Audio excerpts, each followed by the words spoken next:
Bayangkan teman wanita, saudara, atau orang terkasih yang paling pemalu yang kamu kenal. Seorang introvert sejati, dia tidak tahan pesta dan bermain game kencan adalah idenya tentang neraka yang hidup. Kamu tidak akan menemukannya di bar. Tapi bayangkan suatu hari nanti, segalanya berubah. Dia tiba-tiba lebih santai, lebih terbuka, dia pergi ke pesta, dan sekarang kamu terus melihatnya dengan pria yang satu ini. Lagi, dan lagi. Sepertinya akhir-akhir ini yang dia lakukan hanyalah menghabiskan waktu dengan pria ini. Dan untuk berpikir dia bahkan tidak pernah memperkenalkan dirinya kepadamu, dia tentu orang asing. Tapi temanmu sepertinya cukup senang, jadi itu tidak mengganggumu. Sampai suatu hari, sesuatu yang aneh terjadi. Temanmu baru mulai berteriak. Kamu tidak bisa menjelaskannya. Dia tidak bisa menjelaskannya. Dokternya tidak bisa menjelaskannya. Tidak ada yang bisa menjelaskannya. Yang kamu tahu adalah bahwa selama berbulan-bulan dia tiba-tiba menjerit seperti sesuatu yang keluar dari mimpi buruk. Tapi tetap saja dia selalu tersenyum. Dia tampak bahagia selama kamu tidak melihat matanya. Ada sesuatu yang aneh tentang mereka. Mereka tampak plastik, mati. Temanmu mengalami fenomena berbahaya yang dikenal oleh organisasi SCP sebagai SCP-3512, sebuah anomali yang tampaknya hanya terjadi pada wanita berusia antara 18 dan 40 tahun. Seorang wanita sudah mati sebagai akibat dari ini, dan 9 lainnya yang terkena dampak anomali aneh ini telah dikatalogkan dan ditahan di ruang penahanan humanoid standar untuk dipelajari. Pada awalnya, organisasi tidak dapat menarik kesimpulan logis mengapa para wanita ini secara spontan mengalami perubahan kepribadian total dan berteriak-teriak. Yang harus ditemukan organisasi yaitu kelompok pertama dari individu yang terinfeksi berasal dari Barcelona, Spanyol. Sebuah fasilitas organisasi di Boston mengirim salah satu operator lapangan terbaik mereka, Agen Riley Cooper, dalam misi investigasi ke Barcelona. Mereka ingin dia sampai ke dasar fenomena ini dan menghentikannya sebelum semuanya berjalan lebih jauh. Saat berada di Spanyol, Agen Cooper akan dibantu oleh operator organisasi lokal, Agen Thomas Ray, yang pengetahuannya tentang lokal akan memberikan keuntungan utama dalam penyelidikan. Bersama-sama, mereka akan memecahkan masalah ini dan memastikan tidak ada wanita lain yang terluka. Setidaknya, itulah yang diharapkan organisasi. Sebaliknya, kedua agen menghilang dalam keadaan yang mengerikan selama penyelidikan. Dan hari ini, kami akan memberitahumu tentang hari-hari terakhir Agen Cooper dan Agen Ray, dan mengapa mencoba menyelidiki SCP-3512 adalah hal terakhir yang pernah mereka lakukan. Agen Cooper tiba pada tanggal 15 Juli 2016 dan melangkah keluar ke musim panas yang terik di Spanyol. Agen Cooper adalah segalanya yang kamu inginkan dalam operasi lapangan untuk organisasi, cerdas, berdedikasi, dan profesional. Dia bertemu dengan Agen Ray yang merupakan sosok yang relatif halus dan santai. Keduanya memulai penyelidikan mereka dengan berbicara kepada teman dan keluarga dari beberapa wanita yang terinfeksi, berpura-pura menjadi dokter yang bekerja untuk organisasi kesehatan dunia. Agen Cooper dalam buku harian pribadinya mencatat betapa menyeramkan dan tidak nyatanya para wanita yang terkena dampak itu. Sebagian besar wawancara itu menakutkan dan menyedihkan, tapi tidak sepenuhnya mencerahkan. Namun, ketika semuanya hampir berakhir, seorang adik perempuan dari salah satu korban menyebutkan satu kata, blackout. Bahkan penyebutan kata itu menyebabkan korban jatuh ke cerita lain. Pengetahuan lokal Agen Ray berguna sekali lagi.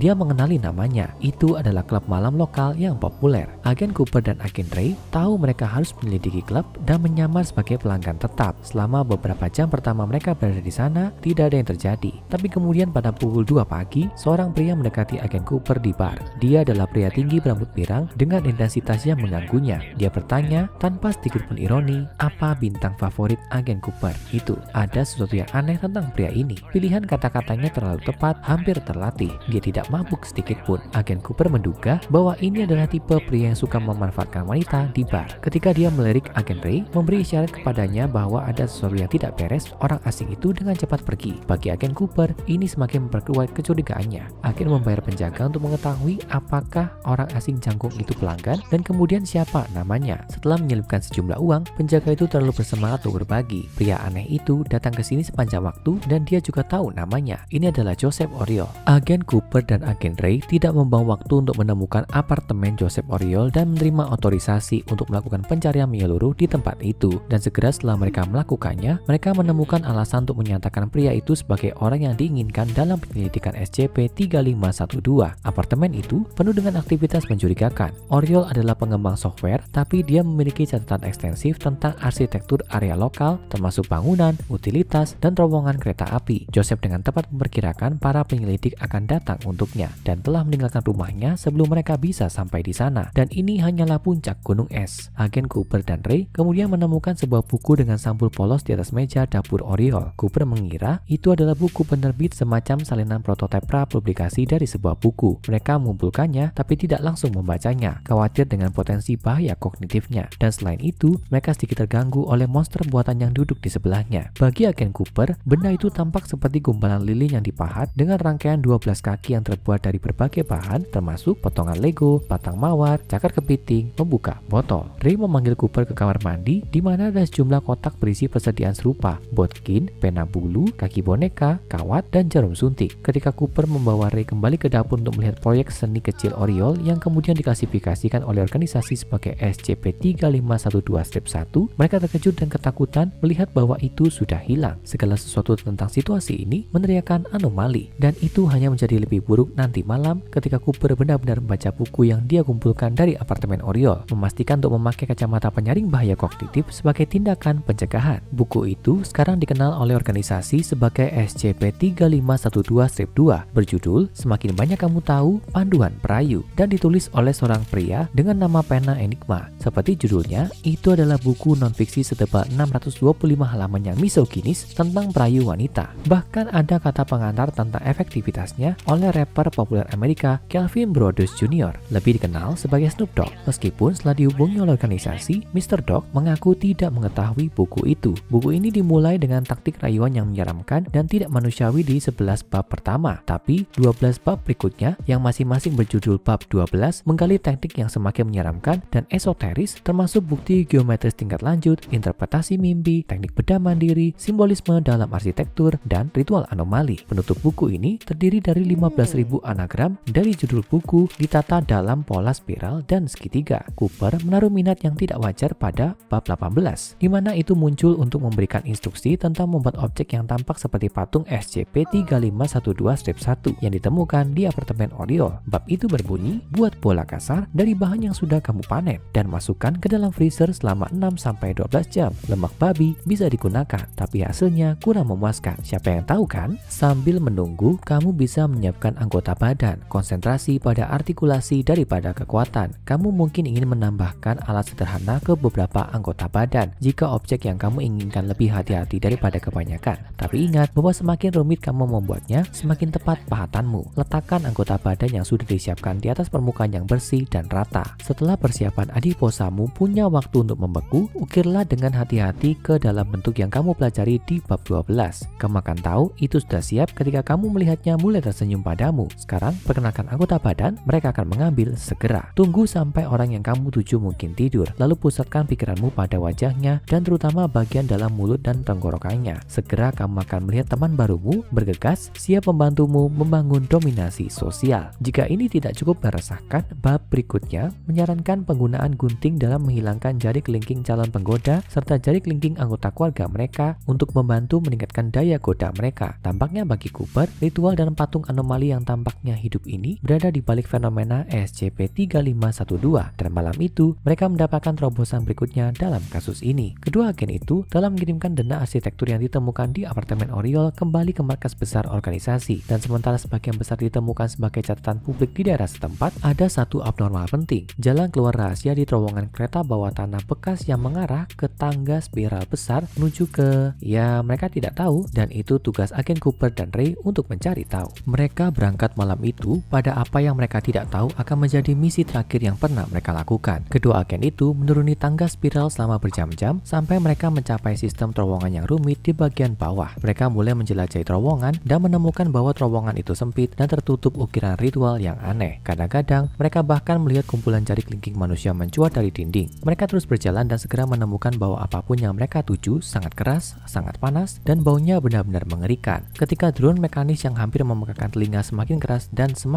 dan baunya semakin buruk, mereka tahu mereka pasti semakin dekat dengan apapun yang terjadi di sini. Terowongan itu segera membuka ke ruang raksasa di mana mereka menemukan sesuatu yang mengerikan. Di depan mereka adalah apa yang tampak seperti sungai penuh gelembung, lemak manusia cair, persis jenis yang penulis Enigma telah sarankan untuk membuat patung SCP-3512-1 yang mengubah pikiran dalam bukunya. Dan bicara tentang buku itu, di seberang sungai agen Cooper dan agen Ray melihat serangkaian mesin cetak yang kompleks. Mungkin menghasilkan lebih banyak salinan, semakin kamu tahu, panduan perayu untuk menyebarkan pengaruh anomalinya jauh dan luas. Namun, sebelum keduanya benar-benar bisa menghentikan percetakan, mereka diserang entitas 3512-1 besar dengan kaki yang terbuat dari tulang belakang manusia. Melompat turun dari langit-langit, itu menempel pada agen Cooper, memasukkannya ke dalam tubuh lilinnya dan menyeretnya ke sungai lemak panas yang menjijikan. Agen Ray terpisah dan tersesat di terowongan, dianggap mati karena dia belum pernah terlihat sejak itu. Agen Cooper bagaimanapun akan hidup untuk melihat nasib yang jauh lebih mengerikan. Dia dibawa ke hilir oleh gelombang berminyak sampai tubuhnya terdampar di ruang berbeda yang tampak seperti tempat pemujaan di bawah Basilika Sagrada Familia, diisi dengan ribuan 3512-1 kecil yang merangkak. Di sana, dia bertemu pencipta semua ini. Hal mengerikan yang mungkin dulunya adalah seorang pria, sekarang ditutupi dengan jari kelingking yang menggeliat dan hidup mencuat dari tubuhnya. Itu menjijikan, tapi dia tidak akan keberatan. Fakta bagusnya, pada saat Cooper terbangun, dia tidak memiliki masalah dengan itu sama sekali. Dia berubah sama seperti yang lainnya, korban lain dari fenomena SCP-3512. Dia cekikikan,